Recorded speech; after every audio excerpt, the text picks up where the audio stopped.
আসসালামু আলাইকুম। সুপ্রদর্শক, আওয়ামী লীগের সাধারণ সম্পাদক ওবায়দুল কাদের প্রকাশ্যে ধরা খেয়েছে বলে মন্তব্য করেছেন গণ অধিকার পরিষদের নেতা ফারুক হাসান।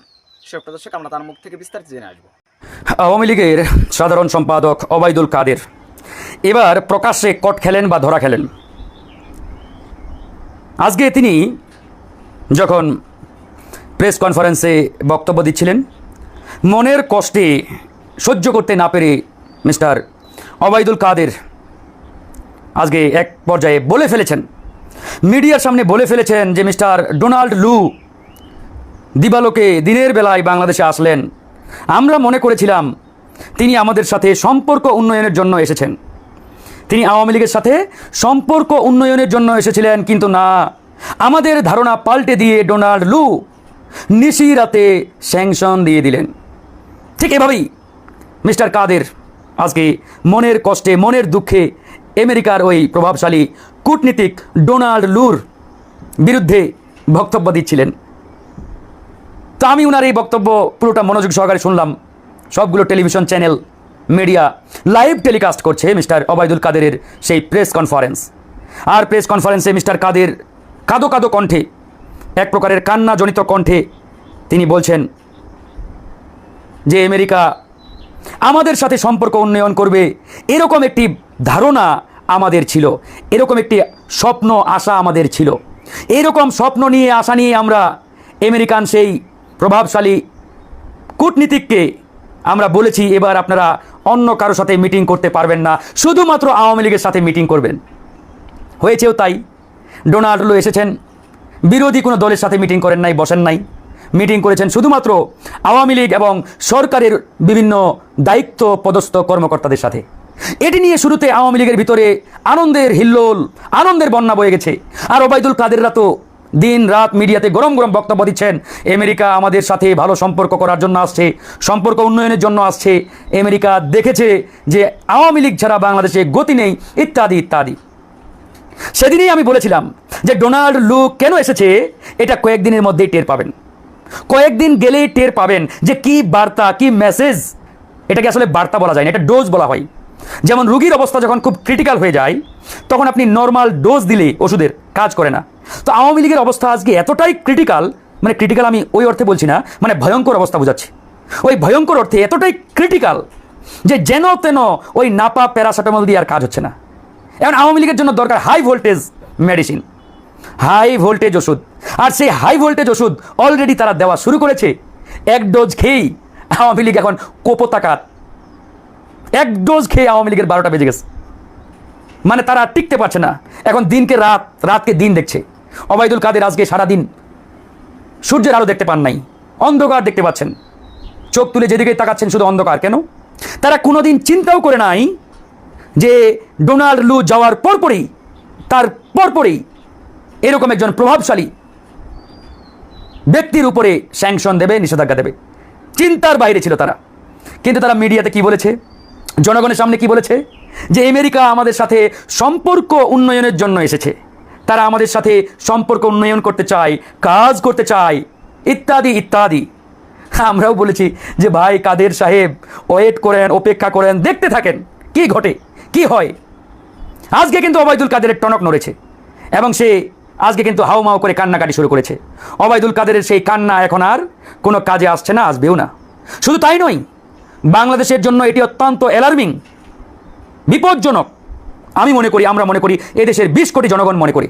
আজকে আলোচনা তোলা হয়েছে জাতিসংঘ থেকে পিস কিপিং মিশন অর্থাৎ শান্তিরক্ষী মিশনে বাংলাদেশ সেনাবাহিনী, বাংলাদেশের আইন শৃঙ্খলা রক্ষাকারী বাহিনীর যারা যায় এরা নাম্বার 1, বিশ্বে নাম্বার 1 ছিল আমাদের বাংলাদেশ শান্তিরক্ষী মিশনে। সেই শান্তিরক্ষী মিশন থেকে বাংলাদেশকে বাদ দেওয়ার প্রস্তাব এখন জাতিসংঘে তোলা হয়েছে। জাতিসংঘে বিভিন্ন দেশ এখন প্রস্তাব করেছে আগামীতে কোনো পিস কিপিং মিশনে বাংলাদেশ থেকে যাতে কাউকে না নেওয়া হয়। যদি এটি বাস্তবায়ন হয়ে যায়, চিন্তা করে দেখেছেন কি হবে আমাদের অবস্থা? একটাবার ভেবে দেখেন কি হবে। আমাদের এই গর্বিত সেনাবাহিনীকে যারা নষ্ট করেছে, সম্মান ইজ্জত যারা নষ্ট করেছে, এদের একটাকেও এদেশের জনগণ ছাড় দেবে না। বাংলাদেশ সেনাবাহিনী আমাদের গৌরব, অহংকার ছিল। এই সেনাবাহিনীর গায়ে যারা কলঙ্ক লাগিয়েছে, অর্থাৎ এই আওয়ামী লীগের দোসর সাবেক সেনাপ্রধান আজিজ, একে মাফিয়া আজিজ বলতে হবে, এদের কারণে আজকে সেনাবাহিনীর গায়ে কলঙ্ক লেগেছে। আজকে আজিজের উপরে শুধু স্যাংশন আসে নাই, এই স্যাংশনের কারণে পুরো সেনাবাহিনীর উপরে কলঙ্কিত একটা দাগ লাগিয়ে দেওয়া হয়েছে আজকে। এর দায় কে নেবে? এর দায় সেনাবাহিনী কখনো নেবে না, এই দায় এই দেশের জনগণ নেবে না, এই দেশ নেবে না, এই দায় আওয়ামী লীগকে নিতে হবে। তাদের কারণে আজকে আমার দেশের গর্ব, অহংকার, আমার সেনাবাহিনী আজকে কলঙ্কিত হয়েছে। যদি ব্যক্তি আজিজের উপরে এই স্যাংশন দেওয়া হতো আমাদের কোনো আপত্তি ছিল না, সে ছিল না। ব্যক্তি আজিজকে আপনারা স্যাংশন দেন, দেন, যা ইচ্ছা তাই করেন, হোয়াট এভার, তাকে নিয়ে আমাদের কোনো হেডেক নেই। কিন্তু এই ব্যক্তি আজিজের সামনে যখন লেখা হয় সাবেক সেনা প্রধান আজিজ, তখন আমাদের গায়ে লাগে, আমরা মানতে পারি না। এই আজিজের কারণে পুরো সেনাবাহিনী আজকে কলঙ্কিত বন্ধুগণ। এই দায়ভার আজিজরা এড়িয়ে যেতে পারে না, এই দায়ভার আজিজকে নিতে হবে। আজিজের পৃষ্ঠপোষক যারা তাদেরকেই নিতে হবে, আজিজের পৃষ্ঠপোষক শেখ হাসিনাকে নিতে হবে। কোনোভাবে এই দায়ভার তিনি এড়াতে পারেন না। আজকে আমার সেনাবাহিনীকে কলঙ্কিত করেছে, কালকে কাকে কলঙ্কিত করবে আমরা জানি না।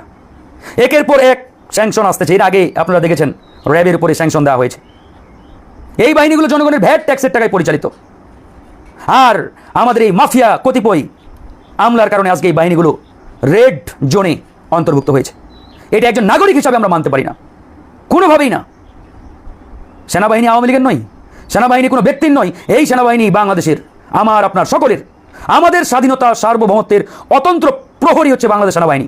এই সেনাবাহিনীকে কলঙ্কিত করেছে এই আজিজ, মাফিয়া আজিজ, এবং এই আজিজের পৃষ্ঠপোষক আওয়ামী লীগ। এদেরকে আমরা ছেড়ে দেবো? কোনোভাবেই ছাড়তে পারি না। আমি আগেই বলেছি, আজিজকে আপনারা স্যাংশন দেন, নিষেধাজ্ঞায় ফেলেন, তার 14 গোষ্ঠীকে আপনারা ব্ল্যাক লিস্টে রাখেন, কোনো আপত্তি নেই।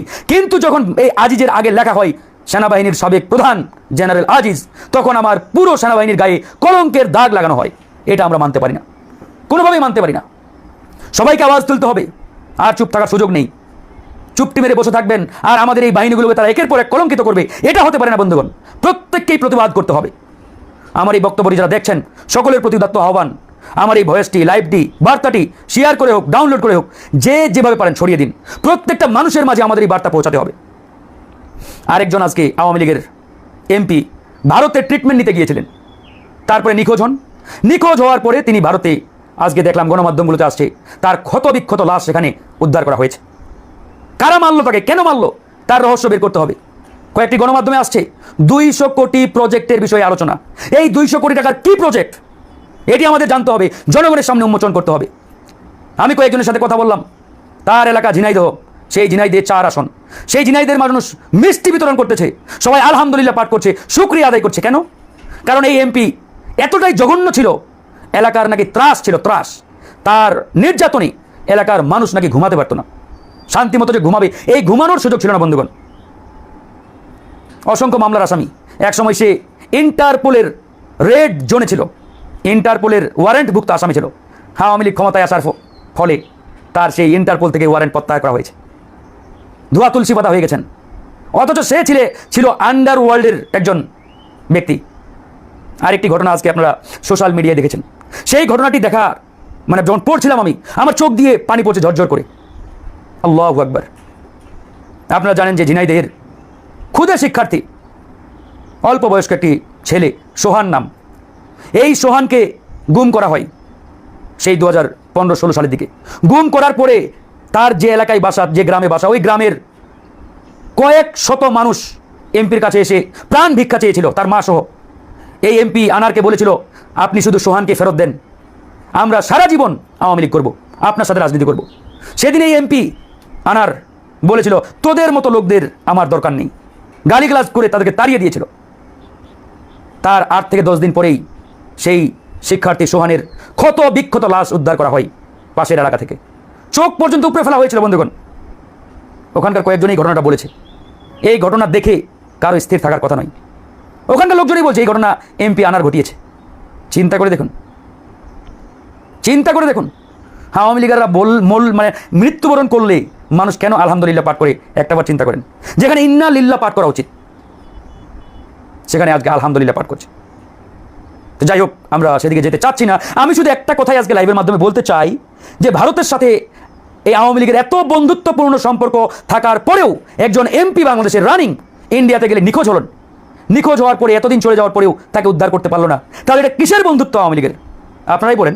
রানিং একজন পার্লামেন্টারিয়ান এমপি ইন্ডিয়ায় নিখোঁজ হলো, অথচ তাকে উদ্ধার করতে পারছে না, পরে তার ক্ষতবিক্ষত লাশ উদ্ধার করতে হলো। তাহলে এটা কিসের বন্ধুত্বের নিদর্শন? তাকে কারা হত্যা করলো, কেনই বা করলো, প্রত্যেকটি ঘটনার রহস্য বের করতে হবে পুলিশকে। তাদের দায়িত্ব। আমরা জানতে চাই, জনগণ জানতে চায়। যাই হোক, অনেক কথাই বলেছি, আমার এই লাইভটি শেয়ার করে ছড়িয়ে দেবেন। আসসালামু আলাইকুম রহমতুল্লাহ। সুপ্রদর্শক, ফারুক হাসানের এই বক্তব্যটি আপনারা কীভাবে দেখছেন? অবশ্যই আপনাদের মূল্যবান মন্তব্য কমেন্ট বক্সে জানাবেন। সবসময় সত্য নির্ভীত তথ্য পেতে স্বাধীন বাংলা ইউটিউব চ্যানেলটি সাবস্ক্রাইব করে আমাদের সাথে থাকুন।